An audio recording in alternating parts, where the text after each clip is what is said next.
Welcome, ladies and gentlemen, to ResearchRoadshow.com. Today is March 16th, 2023, and it's time for News Others Miss. As you recall, we left off last time talking about the Eugene trial, and I watch-partied the Jeffrey Prather, Harry the Greek interview, in which Harry outlined some of the reasons that this trial is not going away. This trial is just picking up steam. And 2 days ago, on March 14th at 9 a.m. Pacific, there was a brief 5-minute hearing, but it was significant.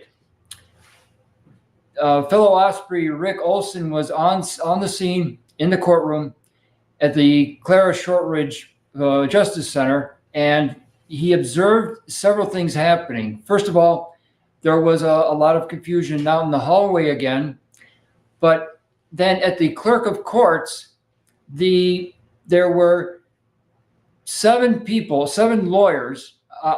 It's estimated by how they were dressed and their expensive briefcases that these 7 men, 6 men and 1 woman, were attorneys, and they were in front of the clerk of courts for some time. Now, normally, one person, one paralegal or lawyer is allowed in front of the clerk of court at a time.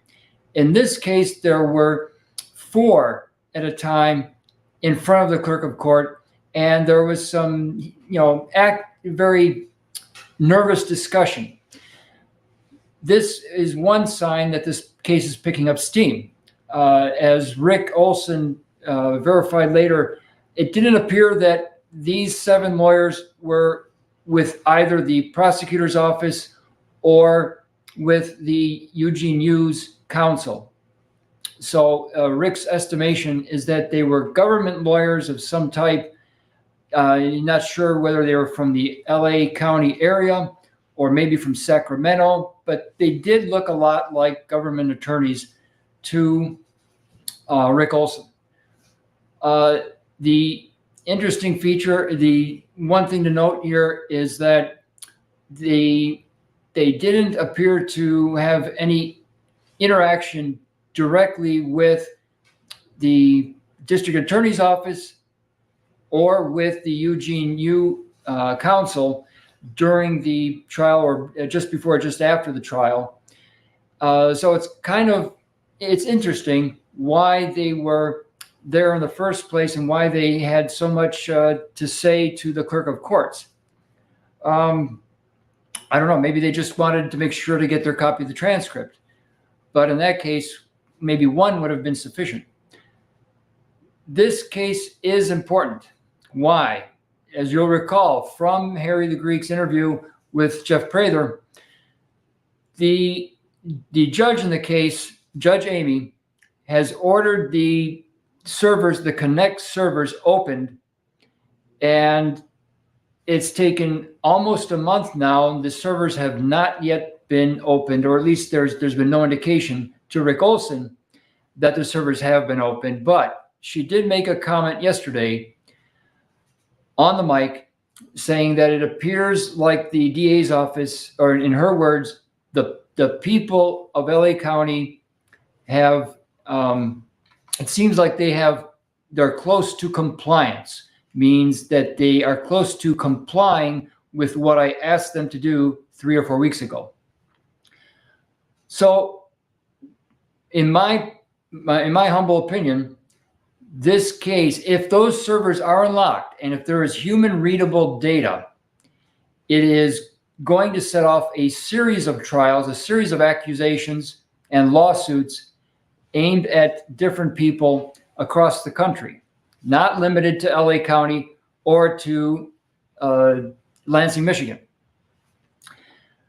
Let's look at CITL for a minute.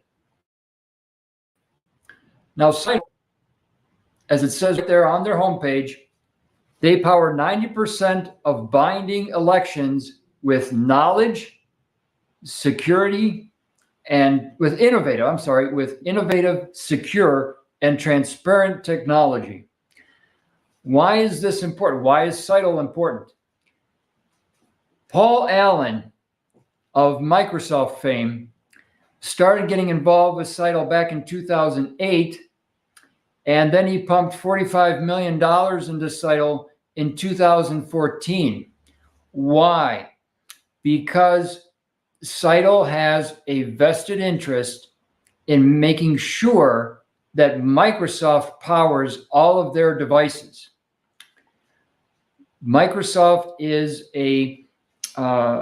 as far as I know, as far as the Dominion machines and the two of the other four voting machine companies use Microsoft-powered motherboards and operating systems, and that is going to become significant, especially if those servers are opened and there is incriminating evidence against Connect and their top their chief alliances.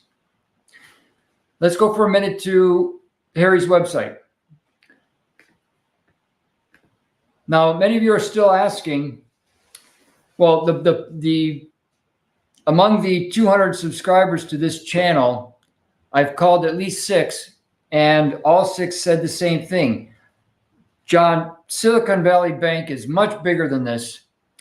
What's happening at Pfizer, the takedown of Pfizer is much bigger than this. Hold on a minute. Hold off on that judgment until the end of the broadcast. Let's go to Harry's website.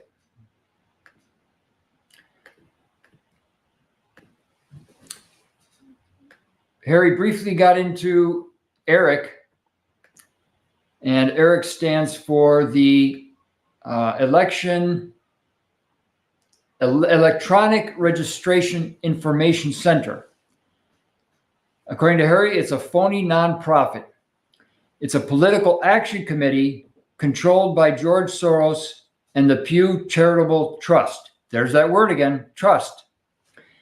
Donors claim illegal tax deductions for engaging in political activity. George Soros, ERIC, and Pew can access Social Security numbers and birth dates. They come from 2 sources: the Social Security Administration and the U.S. Postal Service. The source of this is ERIC itself. Now, why am I showing this?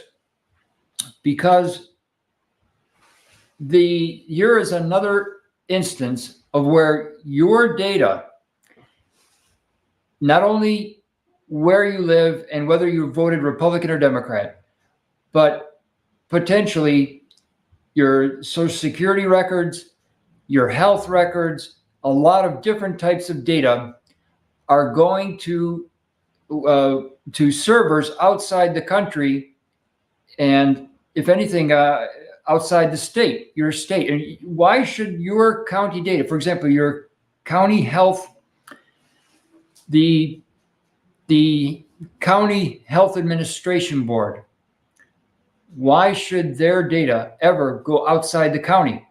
That's a mystery to me. Okay, let's go back to, another word about Paul Allen. Wherever Paul Allen is, Warren Buffett is not far behind. So I think the more that we dig, the more we're going to find Warren Buffett's name popping up. And that goes back to what I said, the great Mark Kulak came out 2 years ago and showed that Warren Buffett was the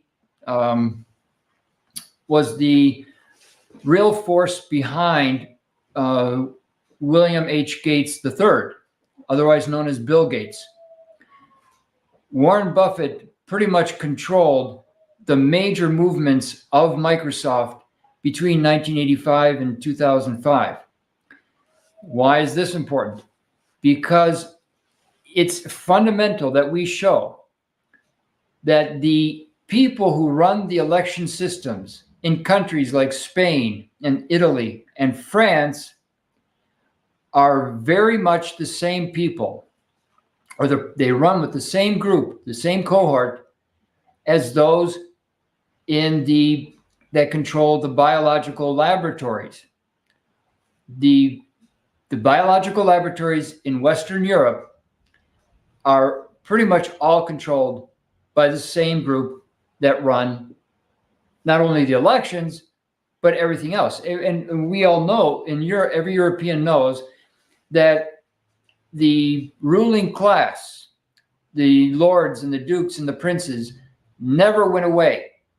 They only pretended to cede power to the polity, and they, through the corporations and the trusts and the holding companies and the think tanks, they maintain their power.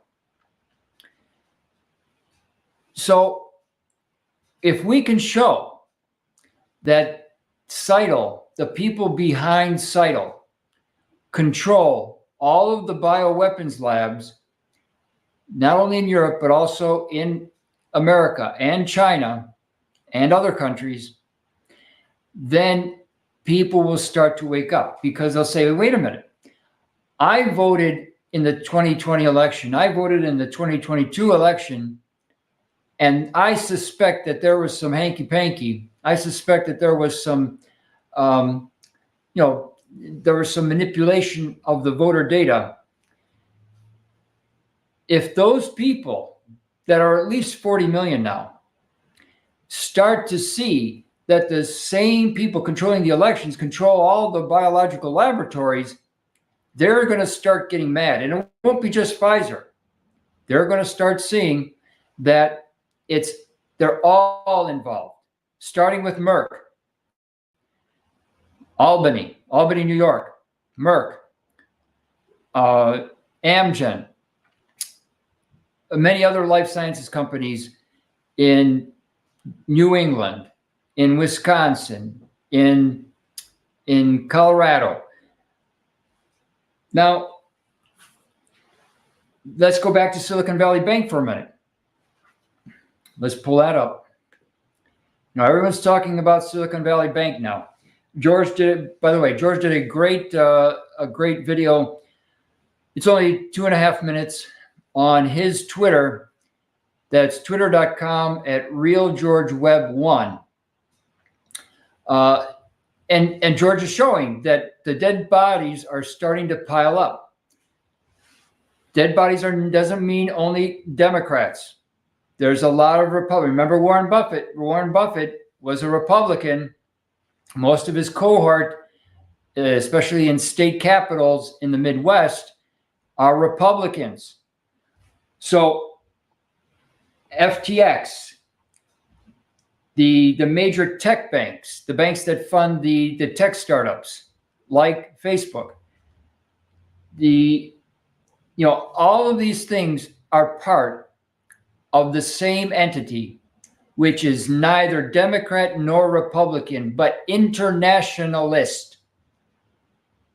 The great biomancer is covering now the book by David Rockefeller, his 2003 memoirs. Internationalists, he openly admits he's proud to call himself an internationalist, and he says there are many levels above him, above his level and his brother's level, among the internationalists. So FTX, Silicon Valley Bank, the future tech banks that are going to fail, you name it, it's all the same group. That's why this case is so important. So here's the ask. Please, if you're not clear on some of these issues, write to me. Send me an email, research.roadshow5@gmail.com or john@researchroadshow.com. Ask me for the 22 employees in Eugene used 22 employees in Michigan. And let me show you how they're connected to the biological laboratories. Okay. And we showed back in shortly after the new year, we showed Donna Wang, who we found out shortly before that was married to Eugene Yu. She's connected to Charles Lieber in Harvard, but it goes well beyond that. Write me an email, ask me to see the list of Eugene Yu's employees, his other contacts. Mike Lee, how is Mike Lee involved? Ask me these questions, make me do my job. Who is Mike Lee?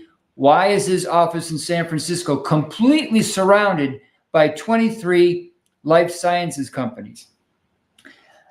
Ask me the 10 ways that we know this case is huge, besides the appearance of 7 top government lawyers in the courtroom yesterday.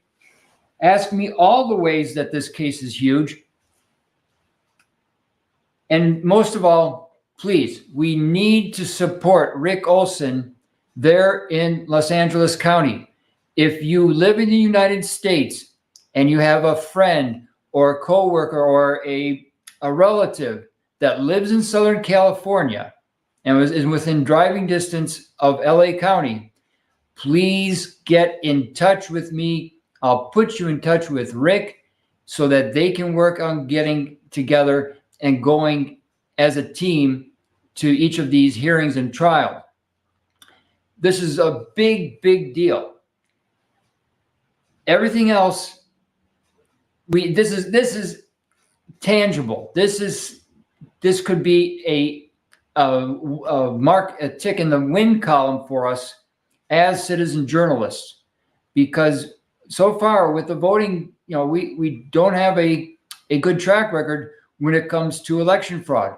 We haven't put a single person, at least the Osprey community, has not put a single person in jail for election fraud. This is our chance to shine. This is Rick Olson again pointed out. He was the only one, the past 4 times he's gone to the Clara Shortridge Justice Center, he was the only one there. Let's play a short clip from his Twitter.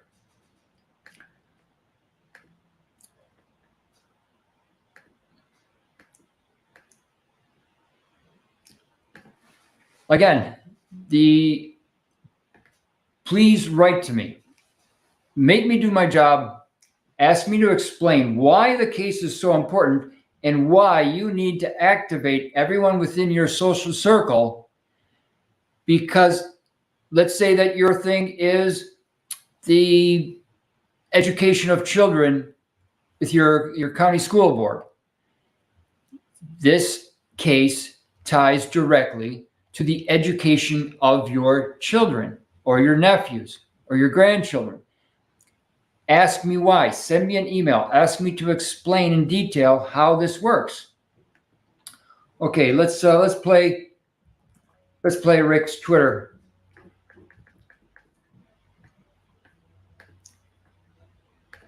It's short, but it's good.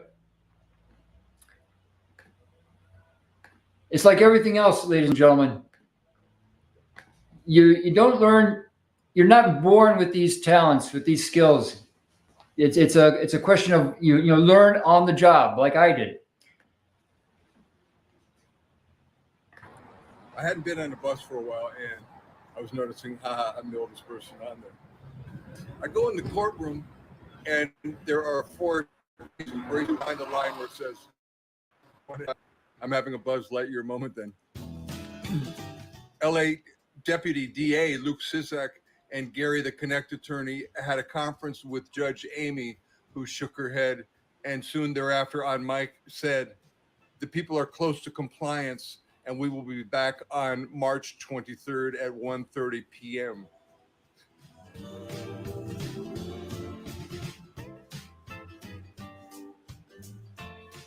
None of the other attorneys in that large group left.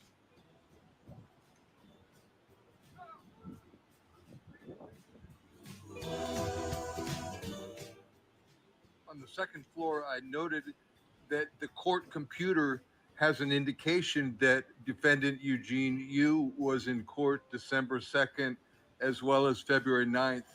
I was there those days, and Yu was neither behind the glass nor standing with his attorneys on those days. I got on the express bus and got home before the Pineapple Express hit, with only moments to spare. March 23rd, 1:30 p.m. Continued compliance. The people are close to compliance.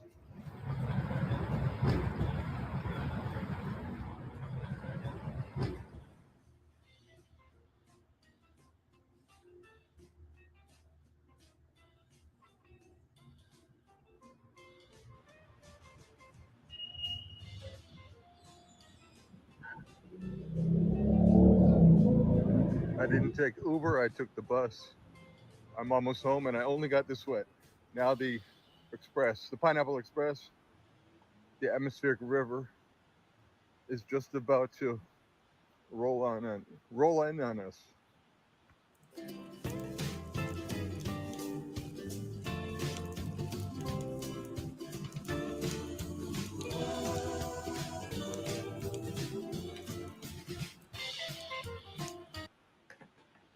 Okay, you see that Rick continues to improve in his effort to become a citizen journalist.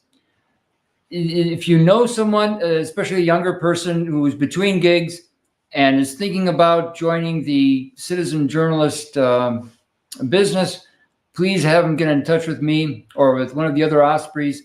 We need citizen journals. Look at James O'Keefe. James O'Keefe has set off a wave. He's ignited, given a spark to the citizen journalist movement. People, everyone who has a cell phone now has the power to become a citizen journal or a researcher, and to put that technology, which has the potential to turn us into slaves, to use that technological advance to our benefit, to make sure that we get some kind of positive result, especially when it comes to justice. We're learning fast that the people at that many court cases, let's take the OJ trial, many court cases are swayed by public opinion.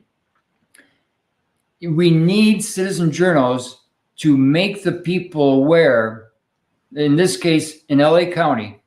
If 90% of the people in LA County know how something went down, it's much, much harder for the hidden hand to make things go their way, the way that they'd like to see come out. Please send me, last comment. True the vote. The defamation case that Connect has brought against True the Vote is ongoing. That hasn't gone away either. Note that there were a lot of people between, let's say, November of 2021 and November of last year. There were a lot of people talking about True the Vote. More than 200 radio stations in America were talking about True the Vote or election theft or election shenanigans in general. Why is it that none of them are talking about Eugene Yu, let alone Lionel Nee? Why is it that nobody, this case is huge, why is none of the radio stations that were talking about election shenanigans are talking about Eugene Yu?